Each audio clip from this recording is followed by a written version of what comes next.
to tell Mr. Marcos how I feel about it. Mr. President Marcos, you will never be loved. Especially to us who are calling up Rudy Duterte's name, you will never be loved. We will stand up and we will fight back.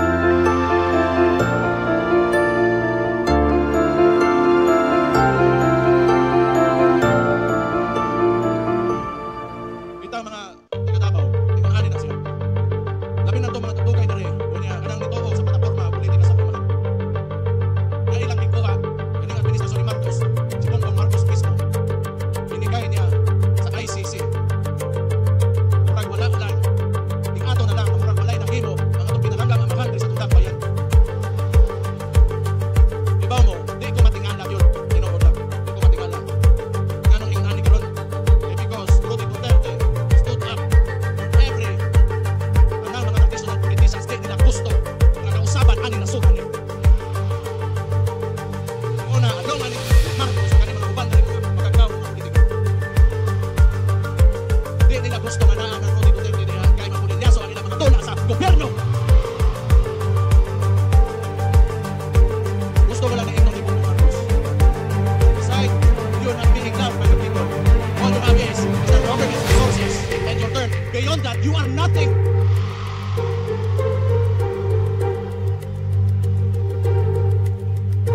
Hindi mo kung utang nila. Kung kita'y nagtabang sa iya, makalingkod sa niya, ganon sa ginalingkuran. And I truly pray, Mr. Marcos, that you will be able to finish your term. I pray. Ikaw tama tinala. Ay kung ang sabo para sa ilang nga, magpapatugay sa oras sa trabaho, ang sabo sa tuwa, tao ito, mga pamilya, mga komunidad, o mga inosenteng kinabuhi. Ikaw matingala ka, tingala ka sila.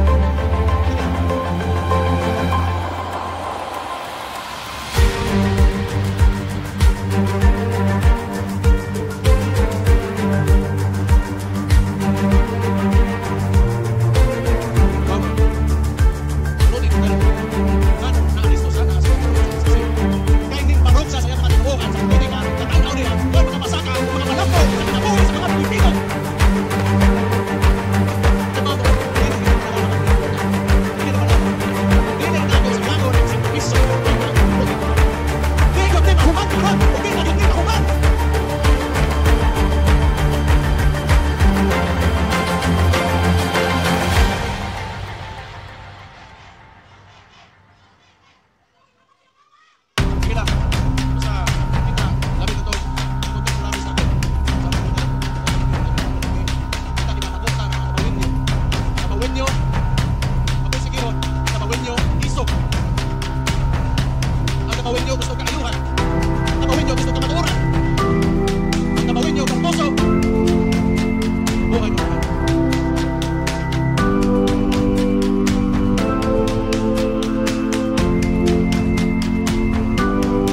ta sa mga.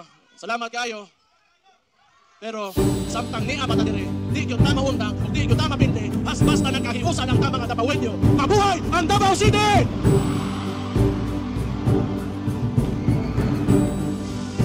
Maraming salamat po sa pagpunta nyo dito bilang suporta sa ating mahal na President Rodrigo Roa Duterte. Dalawa lang po ang gusto kong sabihin. Kasi ako po ay biktima also ng addict. Hindi ko po maintindihan na kung bakit ang ating mga leader or yung iba ang pinaglalaban is yung mga kriminal at addict. Bakit ko hindi nila ipaglaban din yung mga katulad kong biktima ng mga addict? Hindi ko sinasabing ang pagpatay ay tama.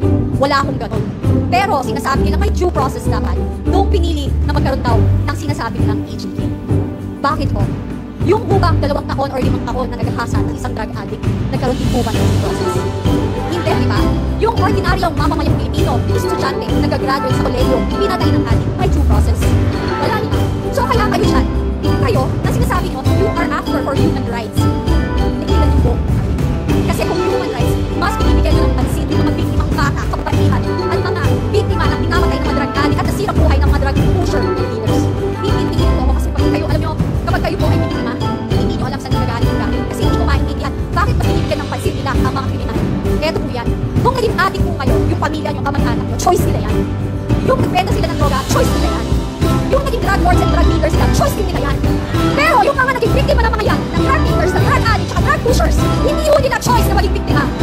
So please, tigilan nyo kami. If you want, pag-usapan natin ng human rights, mas ipaglaban nyo ang 2 taong ginahasa, 5 taong ginahasa, lolang ginahasa, ang pinatay mo walang kamali-malay, yun ang ipaglaban nyo. Yun ang masakit. Kasi pinaglalaban nyo ang kriminal. Pinaglalaban nyo mga walang kwenta.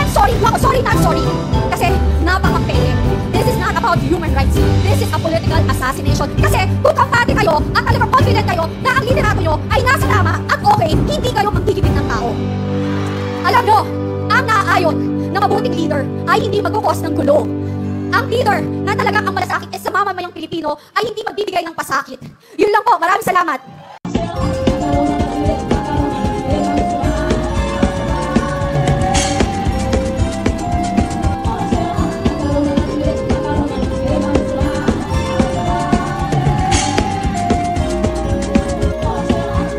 Thank you so much. Love it. Do I have to sing? Yeah. I love it. No, you guys are amazing. I love it. I don't know how to do it. I love you guys. Thank you so much. Love it. Do I have to sing? Yeah. I love it.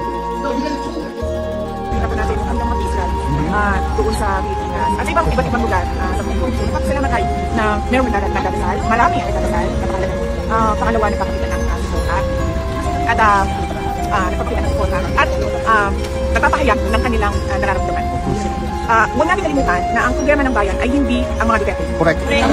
Ang totoong problema ng bayan, kayong lahat nandito kayo, nakikipagsapalaran kayo sa ibang bansa dahil walang oportunidad doon sa ating bansa. Patuloy ang kahirapan, patuloy ang katutuhan, patuloy na walang nangyayaring kaunlaran. Nakikita niyo yung Netherlands, di ba? Cause you only need the light when it's burning low. Only miss the sun when it's off the snow. Only know you love her when you let her go.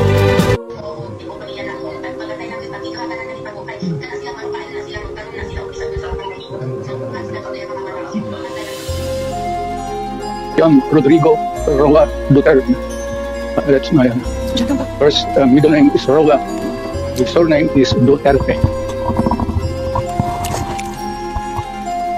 Merci beaucoup. Thank you very much. What is your date of birth? Again,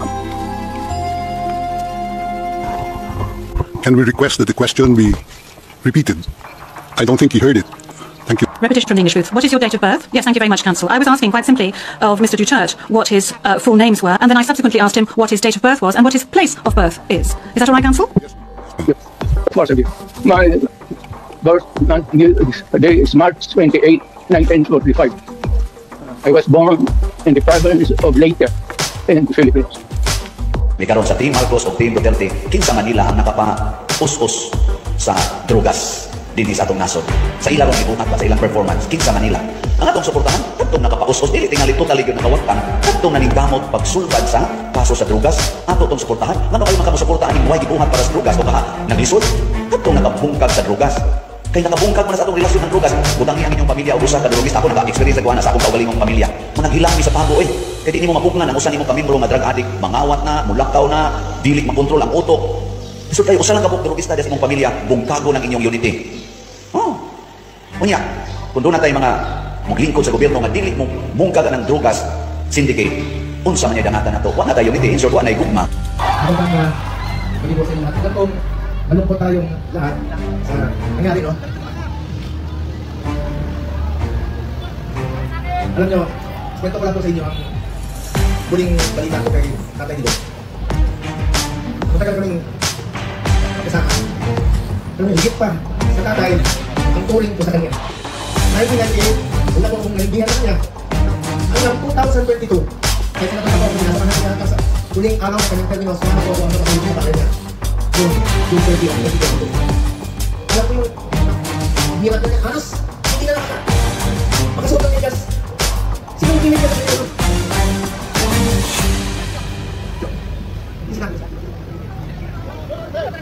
Alam nyo, nakausap ko kanina madaling araw si Atty. Medaldea pagkatapos ng hearing nila at saka si Ma'am Annette. Kaya siya ganun siya magsalita. Dalawang dahilan, maaaring nag-adjust siya sa oras at ang pinakamasakit sa lahat, yung sinabi sa akin ni Atty. Medaldea na hindi binibigay sa kanya yung gamot niya. Alam niyo ba, hindi nga niya alam kung ano yung gamot na iniinom niya, binibigay sa kanya ng nurse niya.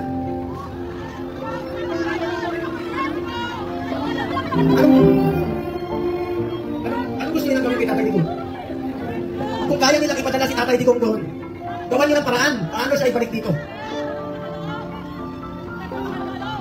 Ang gusto niyo basahin ko yung medisina niya? Minsan nagtitwitch yung kamay niya, sabi ni Bingbong. Kaya sa lahat ng mga politiko na nakinabang kayo sa panahon na pinansin kayo ni Tatay Digong, 6 na taon kayo, pinansin ni Tatay Digong, yung iba dyan, pinupuntahan pa namin yung birthday. Makakatulog pa ba kayo? Ha? Tulungan niyo naman si Tatay Digong. Alam nyo, hindi naman katakas si Tatay Digong. Nung Sabado, maraming nagpapayo sa kanya. Kami, sinabihan namin Tatay Digong, pagpaliban mo muna. Pagpaliban mo muna yung pagpapauwi ko rito. Alam ni Ma'am Annette yun, alam ni Iyas yun, alam ng mga kasama niya. Dahil meron na pong threat sa kalusugan niya, sa buhay niya, di natin alam eh. Pero mas pinili niyang buhay at harapin. Ibig sabihin nun, hindi tatakas si Tatay Digong. Hindi tatakbo si Tatay Digong na hindi na kanya kaya tumakbo. Nakasungkot. Kaya mo ba niya tumakbo? Mga politiko, nanawagan ako sa inyo. Pinansin namin kayo sa 6 na taon. Tulungan naman Tatay Digong. Tulungan naman. Namumulila lahat sa inyo. Hindi, pagdating niya, ako mismo, meron na akong pass para sunduin kasama ko yung 3 doktor niya. Then schedule po siya magpa-check up sa Cardinal Santos. Then, bagamat, since 2022, hindi na kami 1998 hanggang 2022, halos araw-araw kami magkasama. 360 days out of 365 days magkasama kami. Noong 2022, nagtrabaho po ako bilang senador, hindi na ako kasama sa kanya. Pero hindi ko po pinapabayaan yung medical niya dahil hindi po pinangako sa kanya hanggang sa pagtanda niya, hanggang sa kamatayan niya, hindi ko po siya iwanan. Lalo-lalo na po sa medical. Alam nyo, nakalang 4 na buwan, monthly siya nagpapacheck up. Dinitrip ko siya. Yun may check with the doctors. Check ko sa hospital. Kasamahan ko siya doon, dinitrip siya. Mabak yung buwan. Schedule sa March 12. Pati gamot yung pagkakain. Sino ko na nagagyan pag nangyari kay Tatay Digong?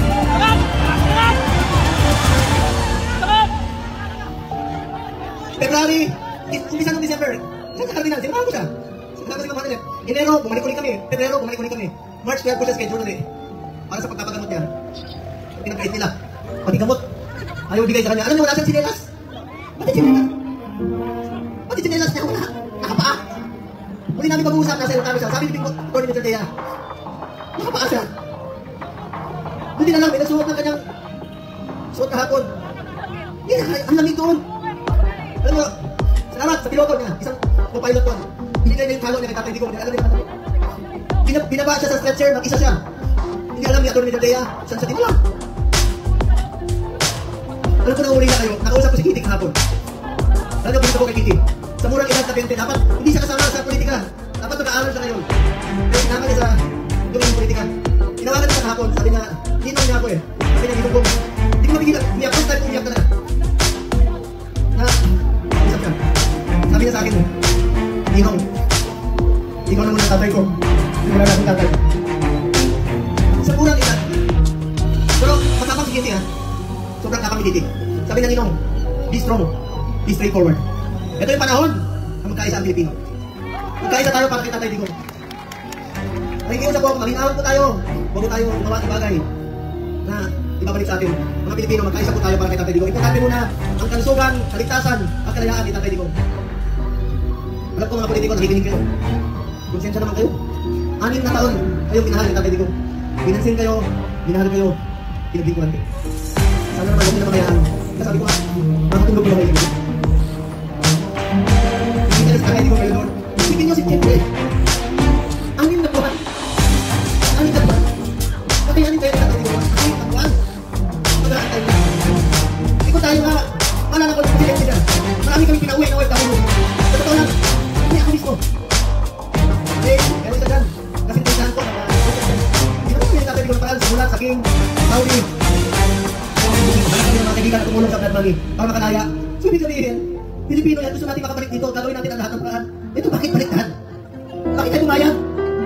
Bakit sila pumayag na ang tao nagmahal sa akin? Minahal tayo, pinaglingkuran tayo. Sa totoo lang, ayaw naman na tumakbo eh. Dahil sa inyo, naman na po yun. Ito ba kabayaran? Sa ginawa niyo, nagsasakripisyo, pagmamahal at paglilingkod para sa bayan. Ito, mga kababayan ko, tulungan tayo. Ay, balik sa Tatay Digong. Alam ko na umuli na kayo. Alam ko maraming Pilipino halos hindi makatulog. Hindi tayo makatulog. Ano na, marami ako narinig. Yung iba, kahit hindi natin kasama sa politika. Marami nagtipay sa akin, hindi nila matanggap. Bakit hinayaan payagan na magkagano? Ikiusap po ako, alam ko nakikinig naman po kayo. Kung kaya nung dalayin si Tatay Digong, nagkanong kabilis. Sana, ibalik ko po dito sa amin. Namumulila po ang Pilipino. Sa mga kapatid ko Muslim, sa lahat, Pasilan, Holo, Zamboanga, Mindanao, salamat sa inyong suporta. Mga FW, anak ko, wala kayong tulong. Salamat sa inyong pagmamahal kay Tatay Digong. Mga taga-Bisayas, alam ko mahal naman yung Bisaya, salamat. At dito sa Luzon, alam ko nang umuli lang. Dasal po tayo, please lang, yan na po, iusap ko sa inyo. Pagka, sana, kung siya pabayaan na kayo, anak ko eh, natatakot. Natatakot sa kanyang kalagayan. Sanay po siya, na inaabot sa kanyang lahat. Damit, pagkain, itong medisina po.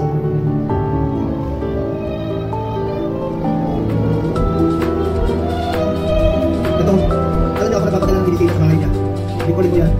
Ang dami nito, Lirica, Cresco, Titaan, 1, 2, 3, 4, 5, 6, 7, 8, 9, 10, 11, 12, 13, 14, 15, 16, 17, 18, 19, 20, 21, 22, 23, 24, 25, 26, 27, 27 na gano'n. Sino nag-aabot sa kanya?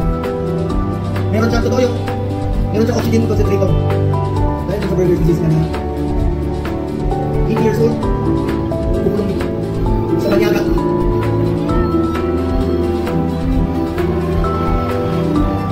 Wala mo. Mahal natin si Tatay Digong. Kaya sa kaya natin mga kabayan. Ganito na yun. Kami naninira sa amin naman. Kaya sabihan kami na naglaglagan, mga ganun. Ano, ito kayo lumanas sa mga. Hindi na tinatawag na gusto nila kami hilain pababa. Gusto nila kami sa kanya. Ako man po, buklatin niyo man ang, ano naman tayo, buklatin niyo. Duterte po. Wala po. Paano wala po ako panahon sa anak ko? Wala akong panahon sa tatay ko. Tatay Digong na po ang naging tatay ko. From 1998 hanggang 2022. 24 years yan, araw-araw kami kasama.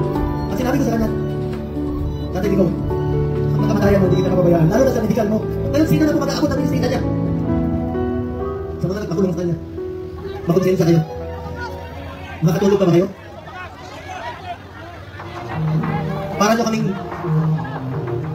kinunan ng ama. Maraming salamat po sa inyo. Pagdasal natin si Tatay Digong sa kanyang mabilis na kalayaan. Pagdasal natin sa kanyang kalusugan. Sa totoo lang po, yung po ang aking kinakatakot, ang kanyang kalusugan. Sa totoo lang po. Sa totoo lang po. Kung kakayanin niya ba? 6 na buwan. Magkakait may medisina. Kung marinig na tayo Tatay Digong ngayon. Alam na ano natin siya kamahal. Buong Pilipinas po, buong Manila. Ito tayo. Duterte! Duterte! Duterte! Duterte!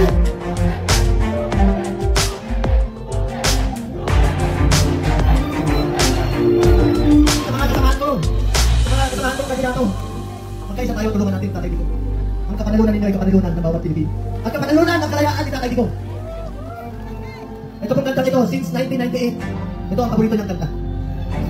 Kantahin natin para kay Tatay Digong.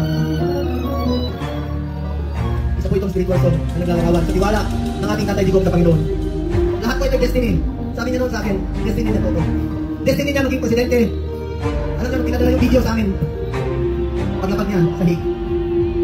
Sabi niya talaga, pagayanihan ni Tatay Digong, pagmamahal niya sa Pilipino. Isang adhana ng isang Pilipino na naging ama natin bayan. Lahat tayo lahat. Totoong minahal tayo. Totoong minahal tayo. Pinaglingkuran na tayo.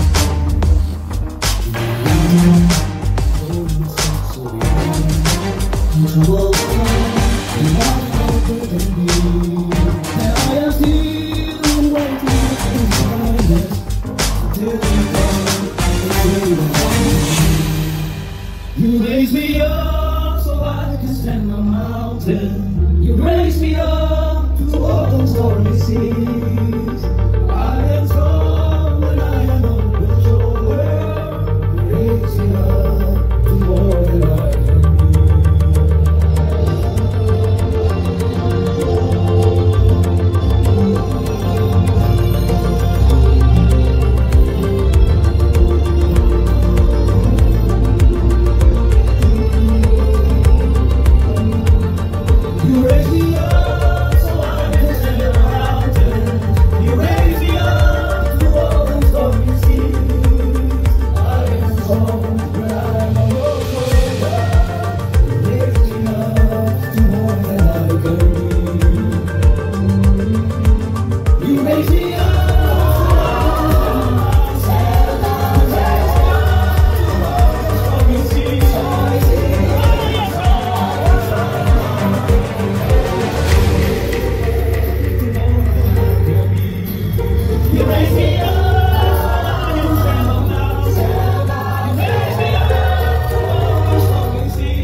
message ko sa Pilipino. Alam ko ba how he took his oath seriously. Gihimo niya ang tanan para sa Pilipino. Gusto niya may maayos na buhay ang bawat Pilipino. Gi-make sure niya na ang mga tao maka-avail sa medical assistance when he was president. Gi-make sure niya na before landing ang bagyo na siya dito, katong sa Marawi, gi-make sure niya mapala ang kagubot. Even sa iyang katigulangon, naging kamot yun siya katong siya naglingkod na presidente. Miskin tapoy siya, wala ang kabalo na during the time na pandemic, almost failing na iyang health. Pero gusto niya mag-cabinet meeting pa rin. He does not care kung magka-COVID siya. He doesn't deserve this kind of treatment. Di naman gani gusto na siya trabaho, di na gusto ng dagat o politika. Ang tao lang ang gusto niya, kinakatilang mo sa kind of leadership na iyang gihatag. You may find his mouth very foul, usulti siya o kuha, igo naman siya mag-isog. And I remember the time na di na ako ayuhan pa si leader, di na ako na siya, dali naman na isog-isog lang ka, mauna man na igaha, ang isog-isog niya naka-insulta. Wala tayo ikabuso na siya during sa iyang presidency. Wala ikabuso. Wala nawat. Ipak mababa siya, gusto presidente niya siya, ikita niya siya ng takot-tao. Hindi ko kayo pagkaon na ng tayo gusto.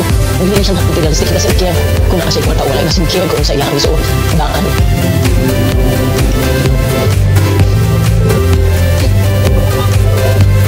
Ako pa lang sa pagpapakot.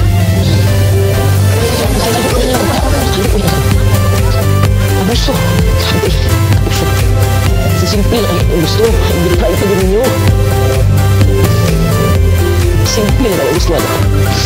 Hindi pa rin, hindi pa tayo ang kanino siya. Ito, kidnap ninyo. May 80 years old na guna siya. Tabalog ko sa kami, wala ka na. Wala ka na medisina. Kagikan mi sa Hong Kong. Good for 3 days lang iyang dala. Pati sa nina. Tapi abuso. Grabe. Wala mo na siya ni-trigger o pusil. Sige isa. Wala mo na siya gi-usil. Wala mo na siya gidunggab. Yung accusations ng nahin ka buko. Asa man ang nahin. Wala mo ganun niya magkiti siguro ng nahin na nag-accuse siya. Ang grabe gani. Gulong na lang gibulhok na nila sa Pilipinas na iyong natawagan. Yung anak ko yung nabuhat diri sa mga... Hindi ko katulog. Hindi ko makapuyog sa akong sarili. Balik ka ba? First night na ako gikan sa akong pag-abot na mong guan. Wala na ako nakauli sa akong balay. Plano-plano na lang ko sa matulog. Nangyayot na ako. Wala ko makabalong sa akin. Wala ko makabalong sa akin. Haluin ko kayo. Hindi ko magkaon na na. Imbes wala lang gusto ka na. Kung ba naghandog, umansyon ka na sa dili. God. Ano lang.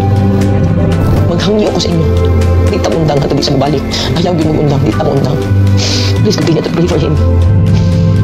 And for us, mga maam sa nabuti. Tabang, Pilipino, tabang.